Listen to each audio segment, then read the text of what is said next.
त्यानी वर्मा जी नेपाल से।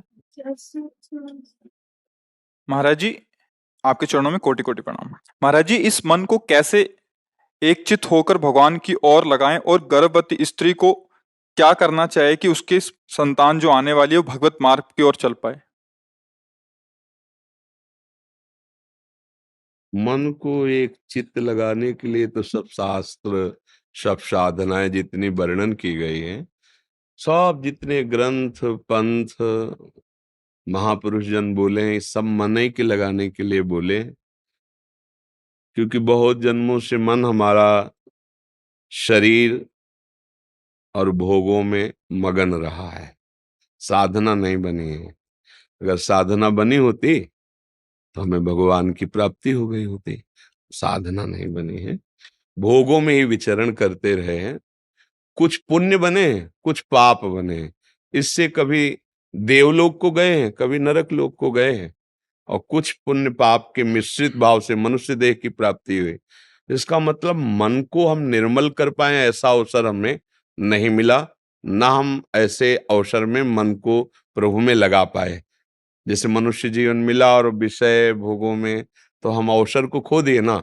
अब अवसर मिला है, सत्संग सुनने के बाद मुझे लगा कि मन को विषयों से हटा के प्रभु में लगाने से ही परम मंगल परम लाभ प्राप्त होता है। अब जब हम मन को विषयों से हटाने की सोचते हैं तो बलवान मन बार बार उन्हीं विषयों की तरफ ले जाता है। बार बार विषयों की तरफ जाना, इसे विक्षेप कहते हैं, चंचलता कहते हैं। अब हम चाहते हैं कि हमारा मन चंचलता छोड़कर प्रभु में लगे, तो अभ्यास योग युक्तेन चेतसा नान्यगामिना। अब अभ्यास करना पड़ेगा, विषयाभ्यास को छोड़कर भगवदाभ्यास करना पड़ेगा। अभ्यास में जैसे कुछ देर हम नाम जप करें, कुछ देर नाम कीर्तन करें, क्योंकि मन चंचल है, एक जगह टिकेगा नहीं। आप सोचो निरंतर नाम जप करने लगे, ये सिद्धों की स्थिति होती है। साधक प्रारंभ से इसमें न चल पाएगा, तो कुछ समय इसको लगाया ये नाम जप में, कुछ समय नाम कीर्तन गायन किया, कुछ समय कथा सुनी, कुछ समय भगवान को कथा सुनाई। जैसे भागवत है, हिंदी से भी है, संस्कृत से भी है, अब तो कुछ ग्रंथ अंग्रेजी से भी कर दिए गए। जो जिस भाषा का ज्ञान रखता हो अपने शास्त्रों का स्वाध्याय करे, नाम जप करे, नाम कीर्तन करे, भगवत चर्चा सुने, भगवत धामों की यात्रा करे। इससे धीरे धीरे हमारा मन प्रभु में लगने लगेगा। परहेज, धर्म विरुद्ध विषय भोग न करे, धर्म विरुद्ध भोजन न पावे, मांस मछली अंडा है जैसे ये सब, इससे बुद्धि भ्रष्ट हो जाएगी। आपकी बुद्धि भ्रष्ट है इसलिए आप समझ ही नहीं पा रहे, तभी खा रहे हो। आपको प्रिय लग रहा है, इसका मतलब बुद्धि गिर चुकी, भ्रष्ट का मतलब होता है गिर चुकी है, वो अपनी स्थिति से गिर चुकी है। हम ऐसा पेय पदार्थ न पिए जो हमारी मन की वृत्ति को दूषित करे। ऐसे लोगों का संग न करें जो हमारे मन पर प्रभाव डालकर फिर विषयी बना दे, जिसको हम भगवत मार्ग में भोजन शुद्ध, जल शुद्ध, संग शुद्ध, हमारे आचरण शुद्ध और अभ्यास भगवत भजन का, तो धीरे धीरे काफी समय बाद मन लगने लगेगा। तुरंत वाली बातें नहीं है ये, बहुत अभ्यास, दीर्घ काल निरंतर सत्कार से भी तो दृढ़, बहुत काल तक निरंतर ऐसा अभ्यास करें तो मन प्रभु में लग जाता है। अब हमारी बात रही कि हमारा गर्भ कैसे पवित्र संस्कारों वाला हो, उसके ऊपर कैसे प्रभाव पड़े। तो जैसे हमने प्रहलाद जी के जीवन चरित्र को जब सुना और पढ़ा तो ये प्राप्त हुआ कि गर्भ में ही प्रहलाद जी थे। कयाधु जी को नारद जी अपने आश्रम में ले गए और वहां रोज भगवत चर्चा सुनाते, और पवित्र आश्रम में रहती पवित्र भाव से, तो वो सारी पवित्रता और गर्भस्थ बालक के ऊपर प्रभाव पड़ा और गर्भ से ही वो महान भागवत रूप में प्रकट हुए।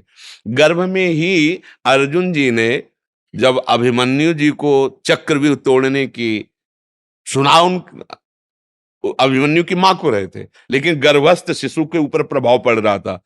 आखिरी व्यूह रचना को तोड़ने में वो सो गई, तो श्रवणेंद्री, मां की श्रवणेंद्री से बालक पर जा रहा था प्रभाव, वो बंद हो गया। आखिरी नहीं तोड़ने की बात समझ पाए। इन दो उदाहरणों से हमें यह समझना चाहिए कि हमारे गर्भस्थ शिशु पर हमारे भोजन का, हमारे वार्तालाप का, श्रवण का, देखने का, व्यवहार का प्रभाव पड़ रहा है।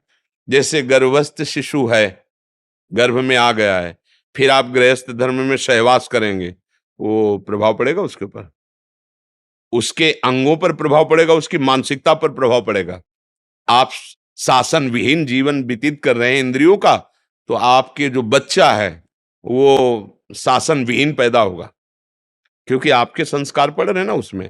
आप इधर उधर की वस्तुएं चाट चूट की खा रहे हैं इधर उधर, तो वही संस्कार उसके पड़ रहे हैं। सात्विक भोजन, संयम, गर्भ आ गया अब नहीं। ये गृहस्थ में ध्यान रखना चाहिए, जब गर्भ आ जाए तो गर्भ की पवित्रता और उसको निरोग रखने के लिए, बलवान बनाने के लिए अब आप ब्रह्मचर्य से रहिए। संतानोत्पत्ति क्रिया ये पूजा भगवान की है, सृष्टि की। अब जैसे अब नहीं, पर ऐसा संयम बरताओ, कोई सत्संग सुनने वाला, कोई अच्छा साधना करने वाला ही कर सकता है। ये तो वो संस्कार पड़ते हैं। तो अगर हम बालक को एक देशभक्त बनाना चाहते हैं तो हम देशभक्ति की गाथाएं सुने, भगवत चर्चाएं हम सुने, तो उसमें देशभक्ति, मातृपितृ भक्ति, देव भक्ति, भगवत भक्ति ये जागृत होगी। अगर हम फिल्म देखेंगे, उसका चिंतन करेंगे, गंदे खान पान करेंगे, गंदे आचरण करेंगे, तो छोटे छोटे बच्चों में गंदे संस्कार देखे जा रहे हैं। क्यों? क्योंकि तुमने ही संयम नहीं धारण किया, तो जो संस्कार तुमने डाले वही संस्कार बाहर प्रकट होकर के उसको अपना अधिकार। अगर हम गर्भस्थ शिशु को महान बनाना चाहते हैं, तुरंत संयम। जिस दिन पता चले गर्भ धारण हो गया, अब सहवास नहीं, संयम में आप रहिए। खान पान का संयम कीजिए। अगर भक्त और प्रवीण बनाना है तो शास्त्र आप गान कीजिए, वो सुने, या ऐसा ना संयोग हो तो स्वयं गान करे, सुने। पवित्र व्यवहार, ऐसे लोगों से ना मिले जो गंदे भाव वाले, क्योंकि अब एक भूमिका तैयार हो रही है इस बालक की। उस ये हम जैसे आचरण करेंगे वैसे संस्कार उसमें पड़ेगा। तो मन को लगाना और गर्भस्थ शिशु को प्रवीण बनाना, इन दोनों बातों को आप समझ गए। किसका प्रश्न था? हाँ, तो आप समझ लीजिए।